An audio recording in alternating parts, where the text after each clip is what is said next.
Have you ever stepped into a room and felt a sudden shift, like something unseen brushing against your skin? A tension in the air that couldn't be explained by temperature, lighting, or logic. Maybe you met someone for the first time and immediately sensed they were lying before a single word was spoken. These moments are easy to dismiss. We call them intuition, a gut feeling, or simply coincidence. But what if they're not random at all?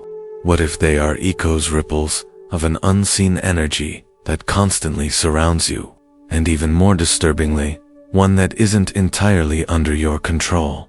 You are an energy being, not in a poetic, feel-good way, but quite literally. Your brain fires electrical impulses, your heart generates an electromagnetic field, and your cells vibrate at measurable frequencies. Every thought, emotion, and action you take either adds to or depletes your personal energy field.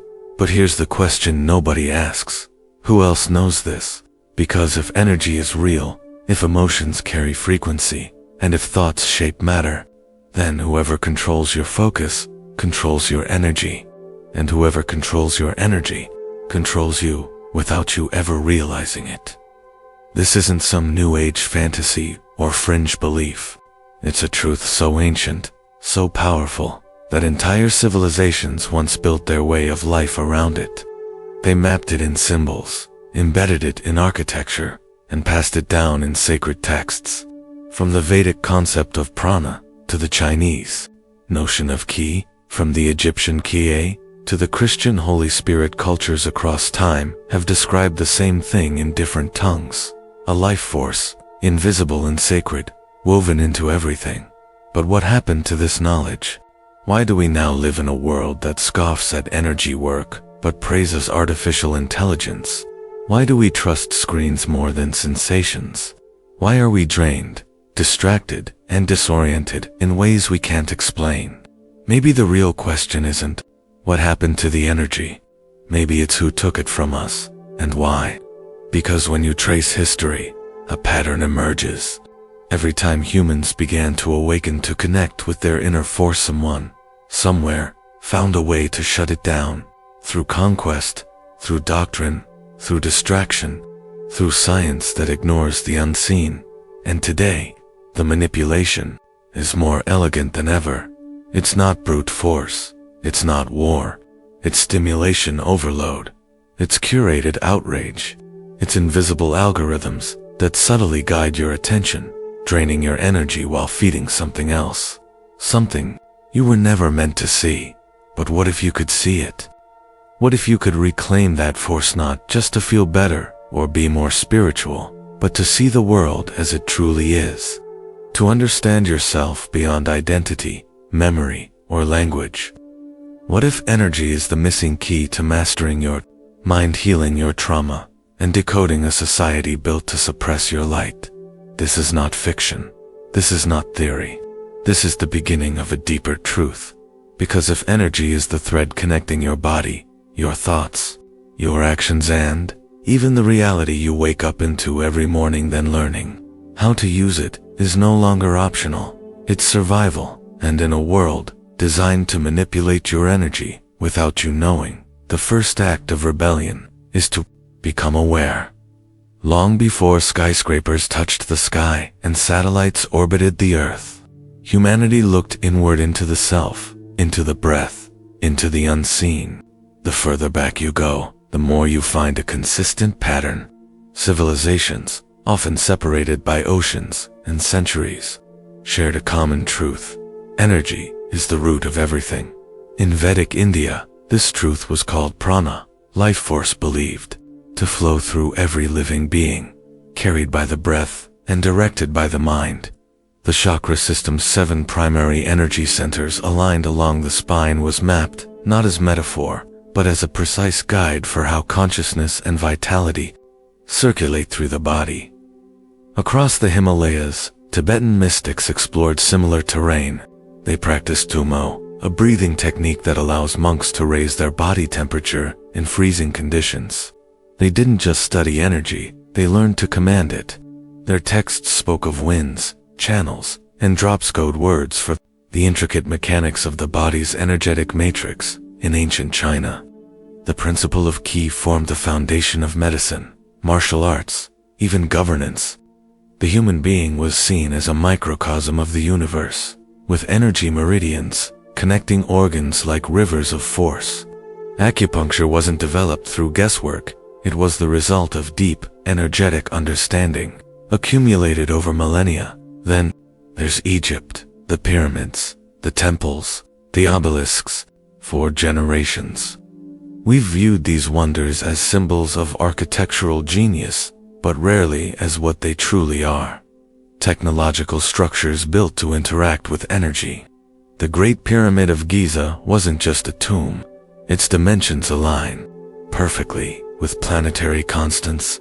Its chambers resonate with specific frequencies, and its materials were selected not just for strength, but for conductivity. Look closely at the design, the location of sacred chambers, the use of granite and limestone, the alignment with celestial bodies. This was not superstition. This was a system, a grid, a deliberate attempt to channel, enhance, and maybe even transmit energy. The Mayans had their own version of this blueprint. Their temples rose in mathematically precise steps each level, representing a stage of consciousness. Their rituals were tuned to celestial movements. Their cities designed to amplify intention and connection with the cosmos. And these weren't isolated phenomena. Aboriginal Australians used songlines, musical maps of the land that resonated with vibrational memory. Native American sweat lodges recreated the womb of the earth to renew spiritual energy. The Greeks believed in ether, the fifth element, a luminous substance that connected all things. All of these cultures, separated by geography and language, spoke of the same force. They understood the invisible architecture of reality long before microscopes or satellites existed. But here's what's most astonishing. They didn't just believe in energy, they built societies around it. They created rituals to cleanse it, mantras to focus it, symbols to store it, tools to redirect it. From the mandalas of Tibet to the yantras of India, from the Ankh of Egypt to the Tree of Life in Kabbalah, sacred symbols weren't decoration. They were technology-energetic keys designed to unlock inner potentials and harmonize with cosmic forces. Temples were energy amplifiers. Ceremonies were energy resets. And human beings weren't seen as machines but as instruments. Instruments that, when tuned properly, could connect to universal intelligence. So why don't we know any of this? Why do modern textbooks brush off chakras as myths, dismiss pyramids as tombs, and regard ancient wisdom as primitive? Because the lens of modern science is narrow. It views reality only through what can be measured, repeated, and predicted.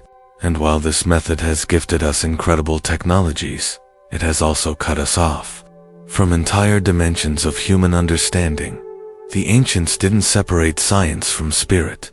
For them, consciousness was the starting point, not an afterthought. And they weren't wrong. Today, quantum physics is slowly circling back to ideas once whispered in ancient temples. It confirms that observation alters reality, that particles are connected across time and space, that empty space is not empty, it's full of potential. In essence, it affirms what the ancients always claimed. Energy is the substance of reality, but we didn't evolve from this knowledge. We were severed from it, not by accident, but by design. And this severing wasn't just intellectual, it was spiritual. It reshaped how we build cities, how we educate children, how we define health, how we view ourselves. Instead of being seen as radiant, energetic beings in constant exchange with the cosmos, we've been reduced to consumers, units of productivity, data points in a system we barely understand.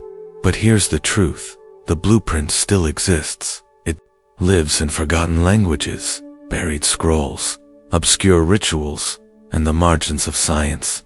It exists in every breath you take, every emotion you suppress, every moment you feel inexplicable joy or sudden dread.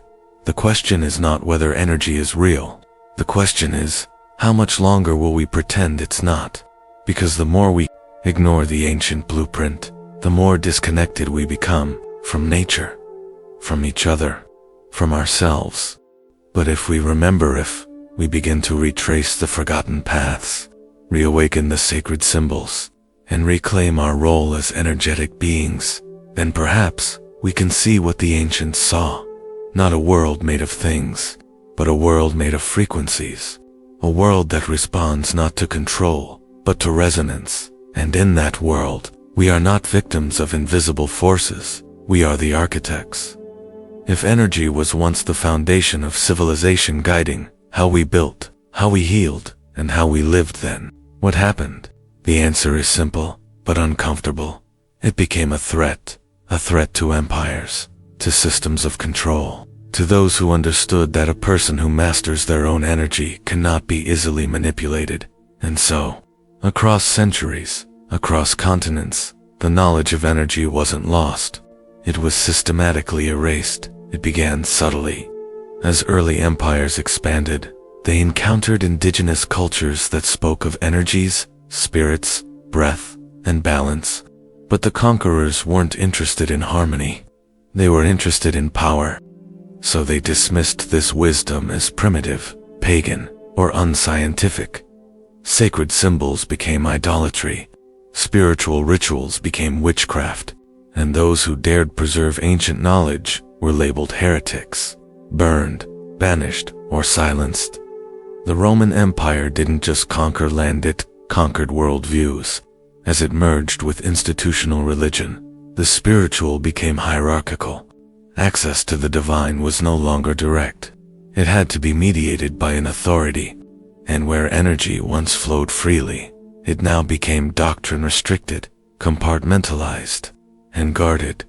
The Church's war on mysticism was not a war on faith. It was a war on independent consciousness, on the belief that one could experience divine energy without permission, without guilt, and without fear. This strategy was not unique to Europe. Colonial systems around the globe repeated the same pattern.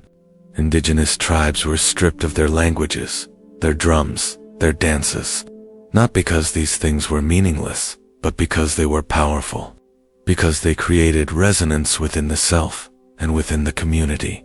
Resonance that could not be taxed, measured, or controlled. In Africa, the spiritual technologies of sound and rhythm were outlawed. In the Americas, shamanic knowledge was buried under the weight of Christianization. In Asia, yogic science was reduced to physical poses stripped of its energetic core and sold back as fitness. The deeper truth was inconvenient. An awakened individual is not profitable. They don't crave as much. They don't obey as easily. They don't fear death. They don't consume without purpose. So the solution was elegant. Replace inner power with outer authority. The industrial age accelerated this process. As factories rose and cities swelled, human beings were redefined not as energetic creators, but as cogs in a machine. Their value was measured in output, not awareness. Time became currency. Productivity became virtue.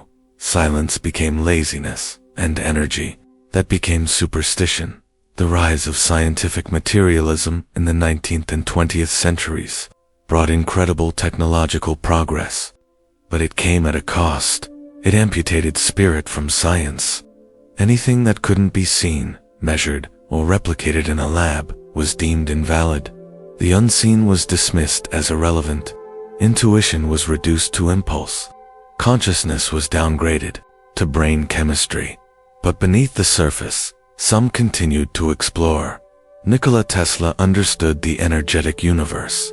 He spoke of energy, frequency, and vibration as the keys to unlocking the mysteries of existence.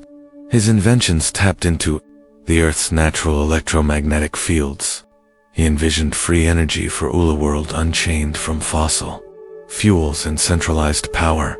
But that vision never materialized. His funding was cut. His patents were stolen. His name buried beneath layers of history, while less threatening inventors were celebrated. The ones who built machines to consume, not machines to liberate. Then there was Wilhelm Reich, a psychoanalyst turned renegade scientist. Reich claimed to discover a subtle energy he called orgone, a life force similar to prana or ki. He built devices that could accumulate and redistribute this energy, reportedly treating depression, infertility, and even cancer. What happened to Reich? His books were burned, his devices destroyed. He was arrested, imprisoned, and died under mysterious circumstances. These are not just footnotes and forgotten biographies.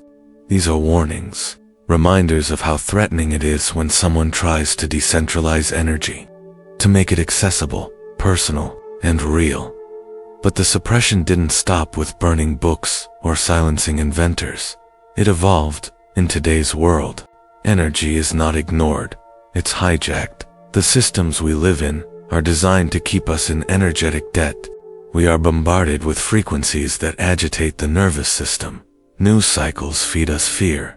Advertising triggers insecurity. Social media fragments attention. Every beep, buzz, and headline is a micro-extraction of your focus, your life force drained in real time. And while this happens, we're told it's normal. We're told exhaustion is ambition. Anxiety is productivity. Disconnection is just modern life. But deep down, something feels wrong. We scroll more, but feel less. We know more, but understand less. We consume more, but are satisfied less. Because our energy is being redirected not by accident, but by design. Electromagnetic pollution, 24/7 connectivity, artificial light disrupting circadian rhythms, dopamine-driven platforms. We are living in a frequency field not designed for human thriving. It's designed for compliance, for attention harvesting, for profit. And here's the most disturbing part. Most people don't even realize it. They believe they're in control, that their choices are their own. But a distracted mind is not a free mind. A reactive nervous system is not a sovereign self. And a drained person cannot resist manipulation. They can only survive it. This is the quiet war of the 21st century. No armies, no bombs, just bandwidth, algorithms, and attention spans. A war where the battlefield is invisible, and the prize is your vital energy. But every war has a resistance, and resistance begins with awareness. Because once you see the pattern, you can't unsee it. You begin to recognize how everything is energy, how every system either honors it or exploits it, and you start to ask different questions. What am I giving my energy to? Who benefits from my distraction? What would my life look like if my energy were truly mine? The ancients understood something. We forgot that energy follows attention, and attention is the gateway to creation or control. So the choice is no longer philosophical. It's practical. It's urgent. You either claim your energy, or someone else will. For centuries, energy was dismissed as mysticism, a relic of ancient imagination. But now, in the cold, calculated labs of modern physics, the same ancient truths are re-emerging, stripped of incense and ritual, dressed in equations and data. What was once called prana, ki, spirit, or life force, now appears under a new name, the field. Modern science no longer denies that we are energy. In fact, it quietly confirms it. Every atom in your body is 99.9999% empty space, pulsing, vibrating with invisible motion. The solidity you feel is an illusion of perception, a glitch of scale. At the most fundamental level, you are not a collection of parts. You are a frequency pattern. Quantum physics cracked open the foundations of classical reality. It revealed that particles do not exist as fixed objects until observed. They hover in a cloud of probability potential, waiting to collapse. This is known as the observer effect. Your awareness does not just witness reality, it participates in it. This discovery shattered the illusion of objectivity. Suddenly, consciousness wasn't an afterthought, it was central. And this wasn't philosophy, it was measurement. Scientists like Dr. John Wheeler argued that reality is not merely discovered, it is created. that every act of observation folds space and time into form. The ancient mystics were right. Your mind has power over matter. But it goes further. We now know that your body isn't just made of energy. It emits it. The heart, long dismissed as a mere pump, generates the strongest electromagnetic field in the human body, 5,000 times more powerful than the brain's. This field radiates outward, measurable, up to several feet away, influencing both your internal state and the space around you. And here's where it gets even more fascinating. The field created by your heart changes based on your emotions. Love, gratitude, and compassion produce coherent patterns, smooth, harmonic, stable rhythms. Anger, fear, and frustration generate chaotic frequencies. These frequencies don't just stay inside you, they ripple outward, affecting others and syncing with their fields. This phenomenon is known as frequency entrainment. When two energy systems meet, the more coherent one often pulls the other into resonance. In other words, calm people really can calm a room. Anxiety is contagious, not just through words or expression, but through energetic transmission. This explains why some environments feel nourishing and others feel toxic even when nothing is visibly wrong. You're responding to frequency, not furniture. It also explains why ancient cultures emphasized ritual, sound, rhythm, and sacred geometry. They weren't being superstitious. They were creating coherence, designing environments that tuned human energy into harmony with the cosmos. Today, researchers like Dr. Roland McCratty at the HeartMath Institute have mapped these energy dynamics in rigorous studies.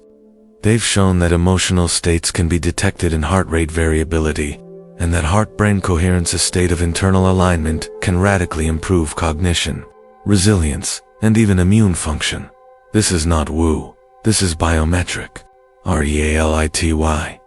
Dr. Bruce Lipton's work in epigenetics adds another layer. He demonstrated that beliefs and emotions can alter gene expression, meaning your energy, how you feel, how you think, and literally shape your biology. Cells respond to the energetic signals you produce, whether those signals are rooted in love or fear. Even the environment responds. Studies in cymatics show that sound frequencies create visual patterns in matter. Sand, on a vibrating plate, arranges itself into sacred geometrical forms. Change the frequency, and the shape changes. It's visual proof that vibration organizes matter. Everything begins with frequency. Everything ends in form. So what does this mean?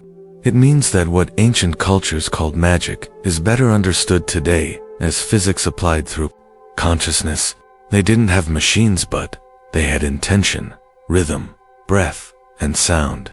They could affect the field because they knew they were part of it. They were the tuning forks, the emitters, the architects.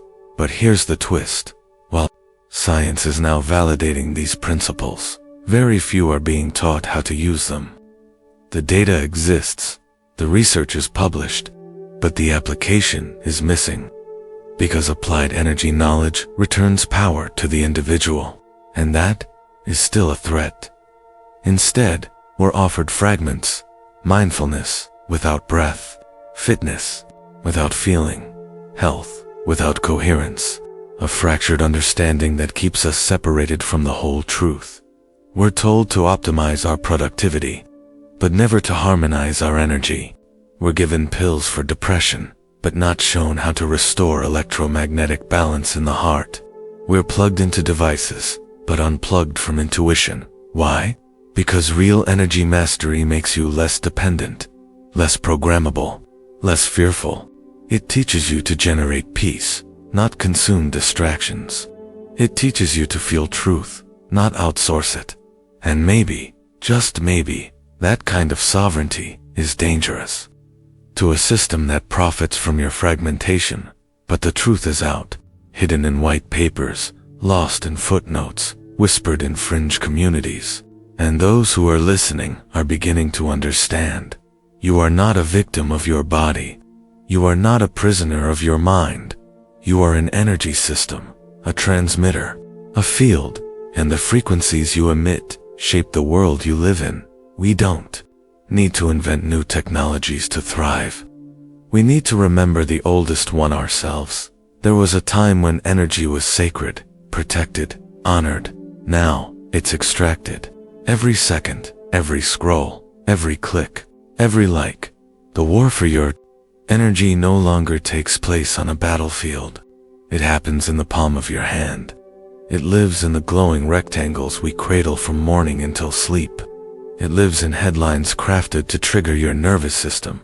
It lives in the constant pings, alerts, and vibrations that never let your attention rest. But it didn't happen overnight. Over time, energy manipulation evolved into something invisible, precise, and profitable, and we welcomed it in thinking it was connection, convenience, and entertainment. But what we didn't see was that these systems weren't designed to nourish our energy. They were designed to harvest it. Start with media. News was once a tool for information. Today, it's a weapon of emotional engineering.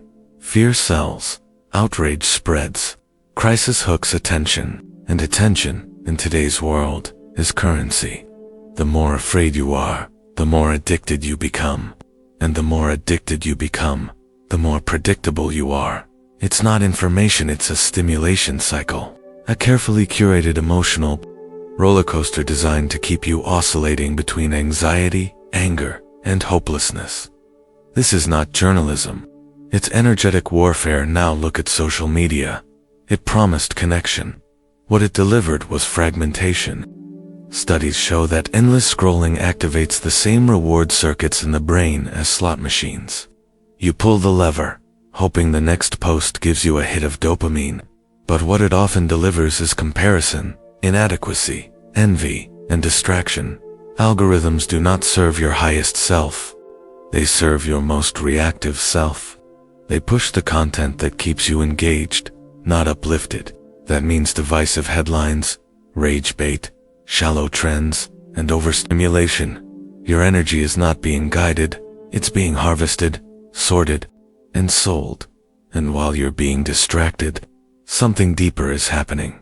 You're being trained to react, not reflect, to consume, not contemplate, to follow, not feel, to seek validation externally rather than energetic alignment internally.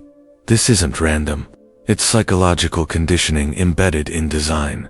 The platforms aren't neutral. They are behavioral. Laboratories fine-tuned to exploit your attention, hijack your dopamine, and fracture your energetic coherence. But the manipulation doesn't stop with screens. It follows you into consumerism. Modern life teaches you to seek energy outside yourself through products, purchases, image, and excess. You're told that happiness comes in boxes, that healing comes in brands, that your worth is measured by what you own, wear, or drive. But this is the trap. Because consumerism doesn't run on fulfillment, it runs on lack. If you truly felt enough, whole, and aligned, you wouldn't need most of what you're sold. The economy depends on your energetic discontent, so the system creates a void, then sells you the illusion of filling it. And the more you consume, the more disconnected you feel. Because no external item can nourish an internal frequency, so you consume more, chase more, burn out more, and your energy bleeds, unnoticed. Then there's technology. EMF radiation, blue light, and screen exposure are not just digital phenomena. They alter the body's biofield. They affect sleep cycles, hormone production, heart rate variability, and subtle energy systems. The very tools meant to enhance life often degrade its energetic integrity. Add to that the growing influence of AI and algorithmic environments where your preferences are shaped without your consent, where your digital identity becomes a puppet in someone else's experiment, where your attention becomes a product sold to the highest bidder. But perhaps the deepest manipulation begins earlier, in education. From a young age, we are conditioned to obey over explore, to memorize over imagine, to standardize over self-reflect. Schools were not built to cultivate energetic awareness. They were built to produce compliant citizens, workers, consumers, people who can solve equations but not feel resonance, people who can recite facts but can't listen to intuition. The education system doesn't just ignore energy, it actively suppresses it. And then comes work culture that rewards burnout as ambition, that glorifies exhaustion as commitment, that turns human beings into task-completing machines measured by output, not alignment. The result, a society that is materially rich but energetically bankrupt. People who have access to everything, yet feel more drained than ever. A world buzzing with information, but starving for wisdom. And here's where it gets even more fascinating. We see it in rising rates of anxiety, depression, loneliness, and disease. We feel it in the quiet moments when the noise fades and a deep emptiness surfaces. We try to fix it with more input, more content, more caffeine, more distraction. But the problem isn't outside, it's inside.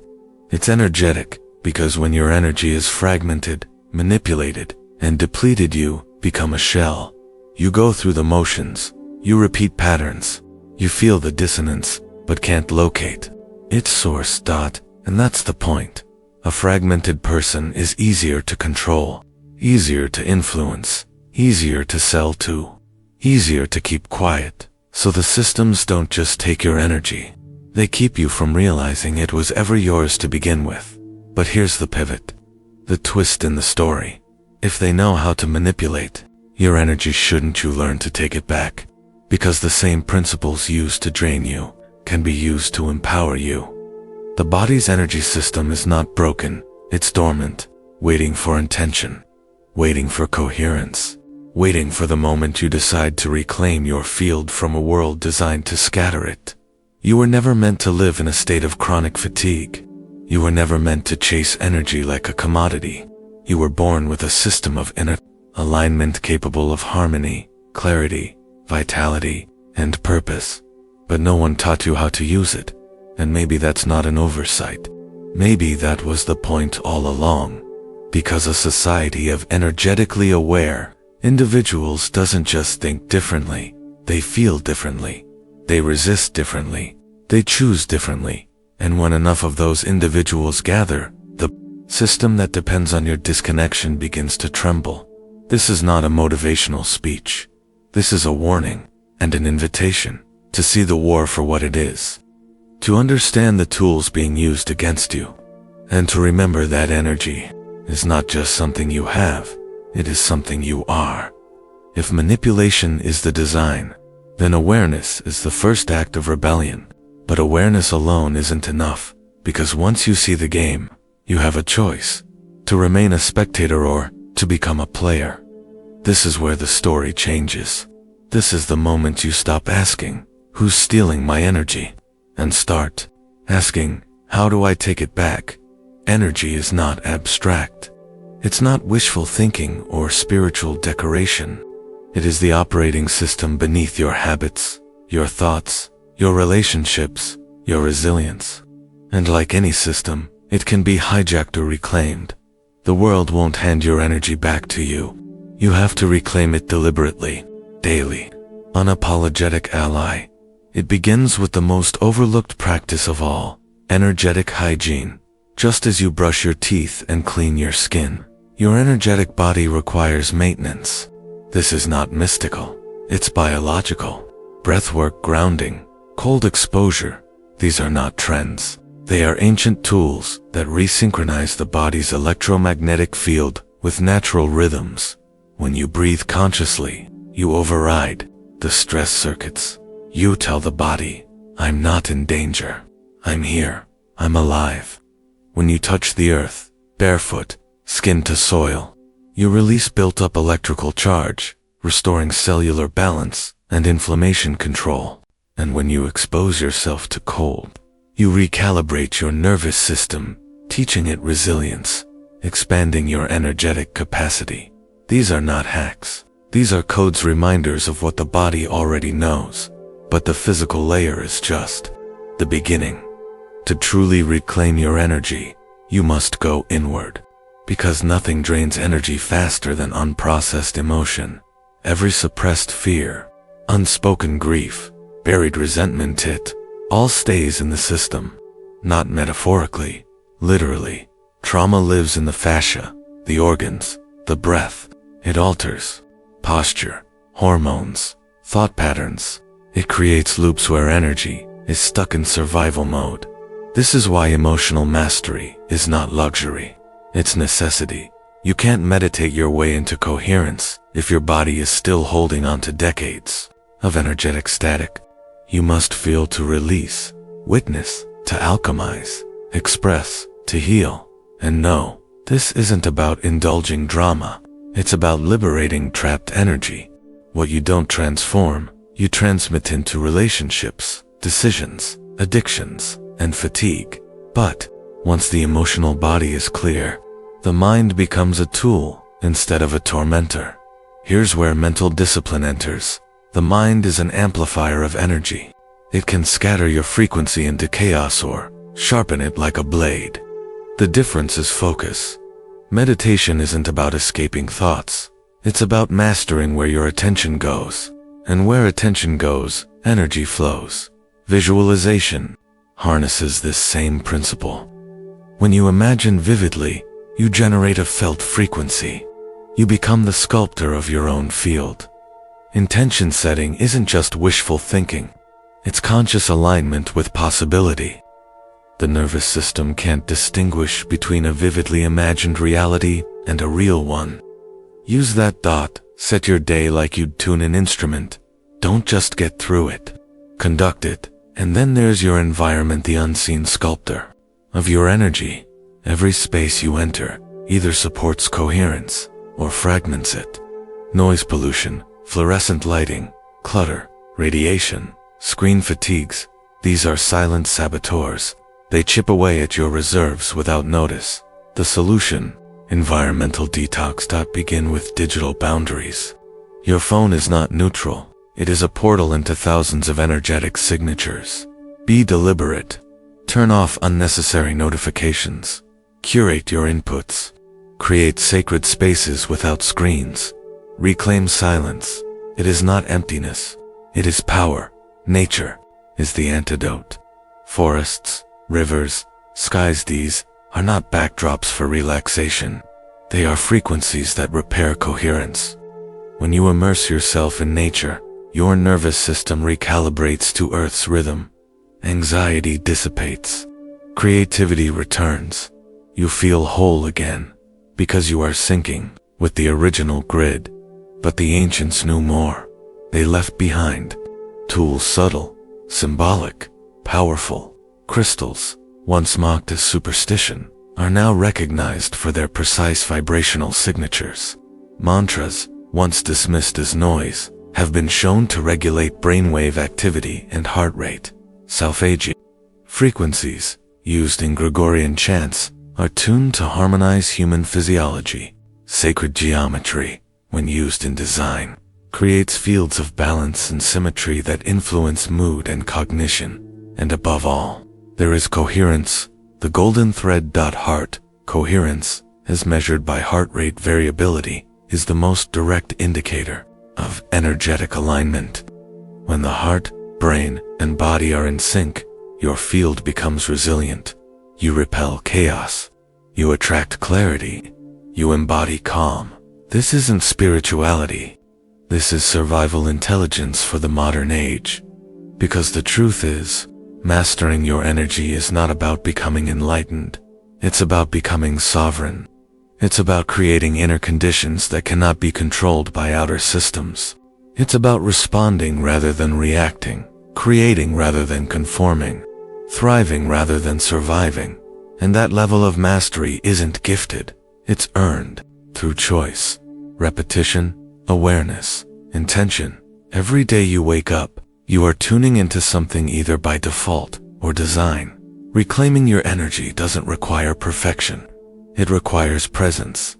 Not constant control, but conscious calibration. You are not broken. You are just misaligned in And the moment you remember your body is a battlefield, that your thoughts are waveforms, that your breath is a conductor, that your emotions are signals, not flaws. And here's where it gets even more fascinating. That's the moment the system starts to lose. Because an awakened human is energetically expensive to manipulate. They don't react to headlines. They don't chase validation. They don't seek permission to exist. They know who they are. They know how to feel. They know how to direct their own field. And they radiate. Not because they want attention, but because they've become the signal in a world of noise. This is not a luxury. This is the next frontier of human evolution. Energy. Mastery is not optional anymore. It is your birthright. And it is the most radical act of freedom in a world built on control. History has a pattern, a rhythm, like a wave. Each time humanity stumbles upon real power, raw, transformative, liberating power, something responds. Something pushes back. It happened when ancient wisdom was replaced by empire, when temples were burned and sacred texts hidden, when mystics were exiled, scientists silenced, healers ridiculed, and now it's happening again. The difference is subtle. It's not soldiers breaking into libraries, it's code. Not flames consuming scrolls, but algorithms suppressing ideas. We live in a world of infinite information, yet somehow, the most vital truths are harder to find than ever. Search for heart, coherence, and you're shown stress relief tips. Search for energy fields, and you're redirected to debunking articles. Mention frequency healing, and you're flagged for misinformation. Speak of awakening, and your visibility drops. This isn't paranoia, it's pattern recognition. Social platforms, once promised as tools for free expression, now operate as gatekeepers.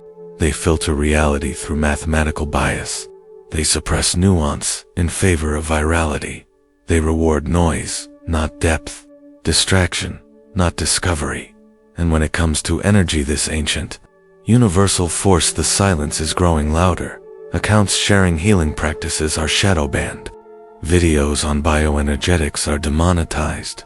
Terms like consciousness, chakra, vibration are quietly deprioritized, and in their place, endless entertainment, manufactured outrage, clickbait, spirituality diluted into digestible sound bites. The system doesn't need to erase wisdom with fire anymore. It can do it with data suppression, with filters, with community guidelines crafted not to protect the public, but to protect the paradigm. We are witnessing the early stages of digital erasure, and it's not just about censorship, it's about training. AI models are learning every day. What counts as truth?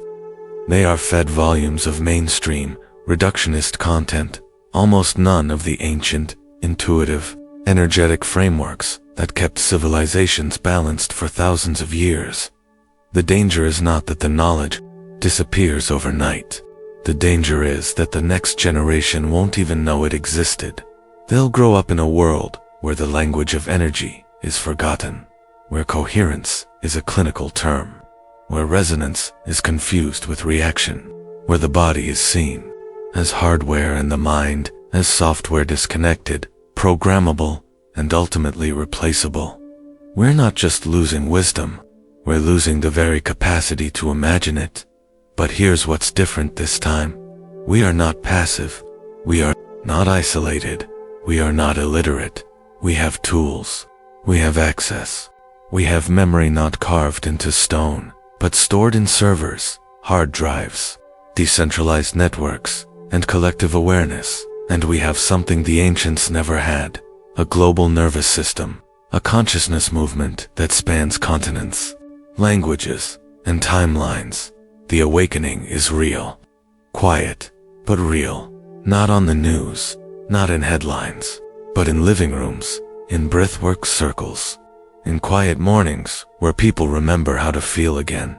The question is no longer, can we access this wisdom? The question is, will we protect it? Will we embody it? Will we pass it on before the lights go out again? Because if we don't speak it, it will be silenced. If we don't practice it, it will be forgotten. If we don't share it, it will be erased. Not all at once, but one scroll at a time.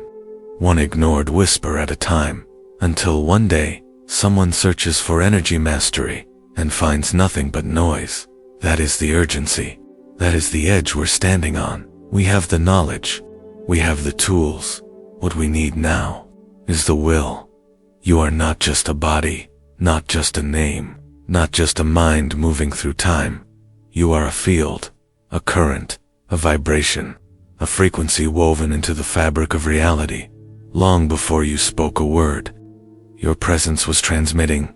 Long after you're gone, your energy will echo. Every thought is a signal, every emotion a waveform, every decision a ripple in the field. You don't merely exist in the world. You interact with it through resonance, through rhythm, through intention. And this world, this chaotic, beautiful, fragmented world is not random. It's a mirror. It reflects what we collectively emit. Fear has a frequency. So does love. Noise has a frequency. So does silence. Division pulses one way. Unity, another. Life is not just a sequence of events. It's a dance of energies. Conversations are energy exchanges. Places carry imprints. Memories hold charge. You feel it. You always have. In rooms that felt heavy without explanation. In people who lifted you without effort. In choices that drained or replenished you before logic ever arrived. The truth is, you already speak this language. You've just been taught to forget. But now, something in you is remembering. Not a theory, not a trend, but something ancient, something eternal. The power you've been searching for is not hidden in temples or textbooks. It's humming beneath your skin, in your breath, in your awareness, in your attention. You are not here to survive the noise. You are here to become the signal, to walk through a dissonant world without losing harmony, to create coherence in your body, in your mind, in your relationships, to reclaim the frequency of truth when everything else feels distorted. This is not a metaphor, it's your blueprint. So remember this, when the world grows loud, when fear grows strong, when you feel small, you are not just made of energy. You are energy, and the signal you emit has the power to change everything. And here's where it gets even more fascinating.